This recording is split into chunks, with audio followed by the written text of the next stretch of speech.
Excellent study point के YouTube channel में मैं सभी विद्यार्थियों का स्वागत करता हूं। जैसा कि आप लोग इसके पहले टेंस पढ़ चुके हैं हमसे, ठीक है। तो आपको बताया गया था कि टेंस कितने प्रकार के होते हैं। तो टेंस 3 प्रकार के होते हैं। कौन कौन से टेंस होते हैं? तो प्रेजेंट टेंस होता है। कौन सा? प्रेजेंट टेंस होता है। पास्ट बताया गया आपको, और कौन बताया गया? फ्यूचर। कौन बताया गया आपको? फ्यूचर। 3 टेंस बताया गया और तीनों के 4 भाग बताए गए, इंडेफिनिट, कॉन्टिन्यूअस, परफेक्ट और परफेक्ट कॉन्टिन्यूअस। क्लियर? यस।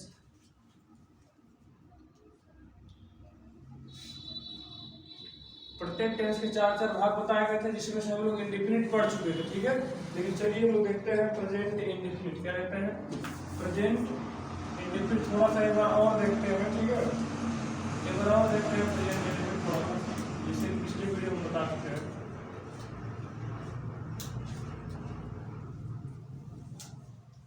देखिए, प्रेजेंट इंडेफिनिट टेंस पहचान होता है ता है, ती है, ते है। लेकिन हिंदी में नहीं पहचानना हमको, तो अंग्रेजी में पहचानना है। तो अंग्रेजी में होता है वर्ब का फर्स्ट फॉर्म या वर्ब के फर्स्ट फॉर्म में यस या यस। तो वर्ब के फर्स्ट फॉर्म में यस या यस किसके साथ लगता है? तो सिंगुलर सब्जेक्ट के साथ। किसके साथ लगता है जी? सिंगुलर सब्जेक्ट के साथ वर्ब के फर्स्ट फॉर्म में लगता है यस या यस, ठीक है। आप लोग बोल सकते हो, कोई दिक्कत नहीं, बोल सकते हो, ठीक है। वर्ब का फर्स्ट फॉर्म किसके साथ लगता है? तो प्लूरल सब्जेक्ट के साथ। किसके साथ लगता है? प्लूरल सब्जेक्ट के साथ, ठीक है। Yes sir. चलो अब देखते हैं सिंगुलर सब्जेक्ट क्या होता है। जैसे हो गया ही, सी, इट, और कोई नेम आ गया, ये क्या होता है? सिंगुलर होता है। क्या होता है? सिंगुलर होता है। प्लूरल में देखेंगे अगर हम लोग, तो प्लूरल में देखेंगे आई, वी, यू, दे, और 2 कोई नाम आ गया। जैसे एक नेम है, फिर एक नेम और है, जैसे राम और श्याम, तो ये हो जाएगा आपका प्लूरल, ठीक है। Yes sir. Yes sir.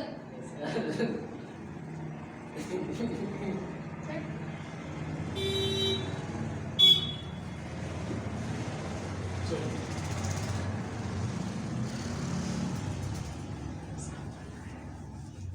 तो इसका मैं आपको नेगेटिव बताया था, एक पॉजिटिव बताया था, ठीक है। तो जैसे मैं बताया था आपको कि she does not learn her lesson, ये मैं आपको बता चुका हूँ पिछली वीडियो में, ठीक है। Yes sir. तो यहाँ देखेंगे वर्ब के फर्स्ट फॉर्म में दिया हुआ है यस या यस, और जो वर्ब के फर्स्ट फॉर्म में यस या यस है, तो ये क्या है आपका? प्रेजेंट इंडेफिनिट टेंस है। ये क्या आपका? प्रेजेंट इंडेफिनिट टेंस है। प्रेजेंट इंडेफिनिट टेंस है। और सब्जेक्ट देखेंगे तो सिंगुलर सब्जेक्ट है। क्या है आपका? सिंगुलर सब्जेक्ट है, यस सर। ठीक है।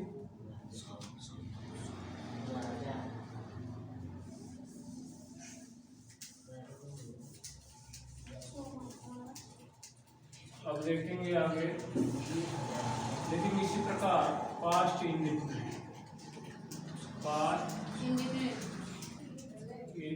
टेंस। तो आपको बताया गया कि पास्ट इंडेफिनिट टेंस में यस सर। वर्ब का सेकंड फॉर्म होता है। वर्ब का सेकंड फॉर्म होता है। मत बोलिए, ठीक है, आराम से खेलिए, लेकिन बोलिए मत। तो देखेंगे यहाँ पास्ट इंडेफिनिट टेंस वर्ब का सेकंड फॉर्म होगा, तो पास्ट इंडेफिनिट टेंस होगा।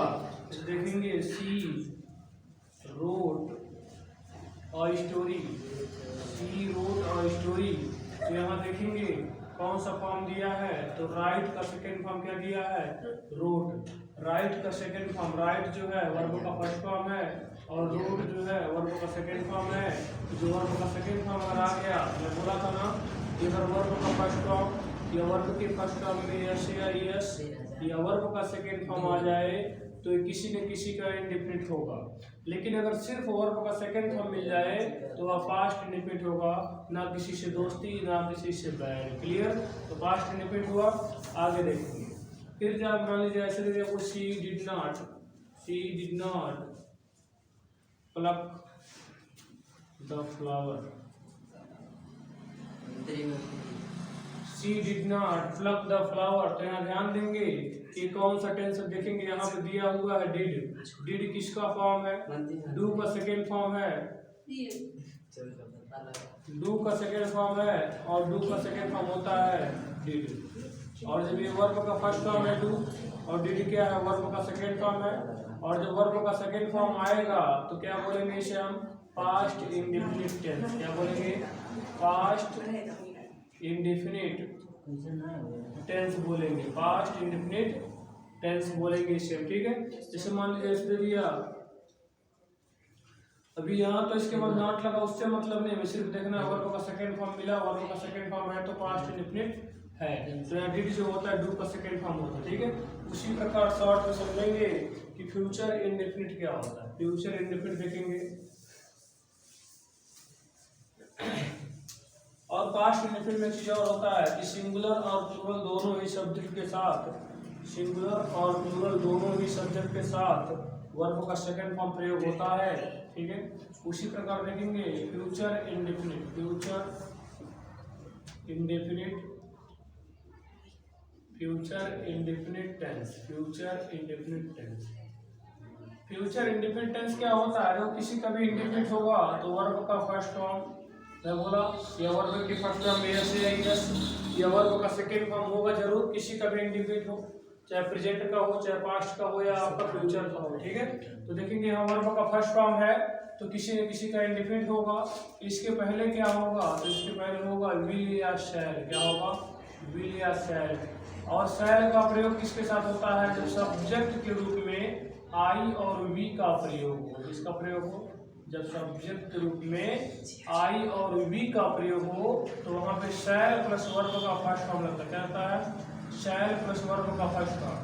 और शेष कर्ता के साथ, मतलब अदर सब्जेक्ट होंगे उनके साथ, शेष कर्ता के साथ या शेष सब्जेक्ट के साथ, शेष के साथ, शेष के साथ विल प्लस वर्ब का फर्स्ट फॉर्म।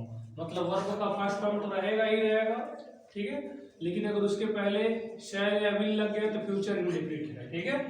आई और वी के साथ शैल का प्रयोग हो, शैल प्लस वर्ब का फर्स्ट फॉर्म, बाकी सबके साथ विल का प्रयोग हो। जैसे कह दिया आई शैल गो, मैं जाऊंगा, तो देखेंगे यहाँ पे वर्ब का फर्स्ट फॉर्म। और जब वर्ब का फर्स्ट फॉर्म है तो किसी न किसी का क्या है? इंडेफिनिट है, किसी न किसी क्या है? इंडेफिनिट है। तो देखेंगे शैल और विल, शैल और विल किस में होते हैं? तो फ्यूचर में होते हैं, तो हो जाएगा आपका फ्यूचर इंडेफिनिट। क्या हो जाएगा आपका? फ्यूचर इंडेफिनिट हो जाएगा। समझ में आ रहा हो? चलो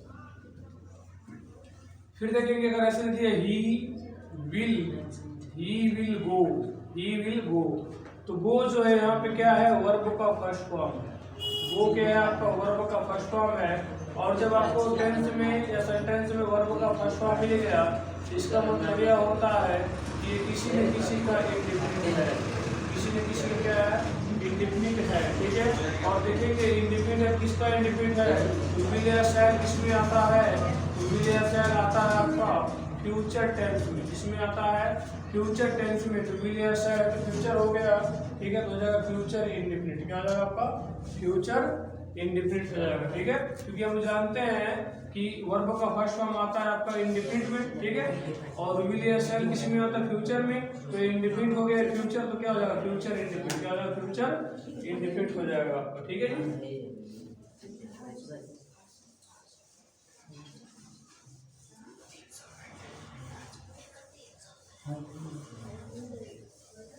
ऐसा देखेंगे, मान लीजिए ऐसे दे दिया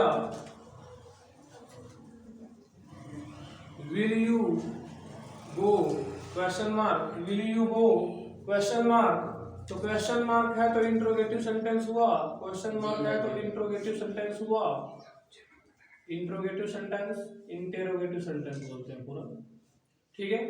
अब देखेंगे कहाँ से शुरू है, तो इससे तो विल से मतलब ही है नहीं फिलहाल में। यहाँ देखेंगे वर्ब में क्या दिया हुआ, वर्ब में गो, गो क्या है? गो वर्ब का फर्स्ट फॉर्म है। कौन सा फॉर्म है? गो वर्ब का फर्स्ट फॉर्म है। और बता चुका हूँ जब वर्ब का फर्स्ट फॉर्म होगा या वर्ब के फर्स्ट फॉर्म में यस या यस होगा ठीक है। या वर्ब का सेकेंड फॉर्म होगा तो वह इंडेफिनिट होगा।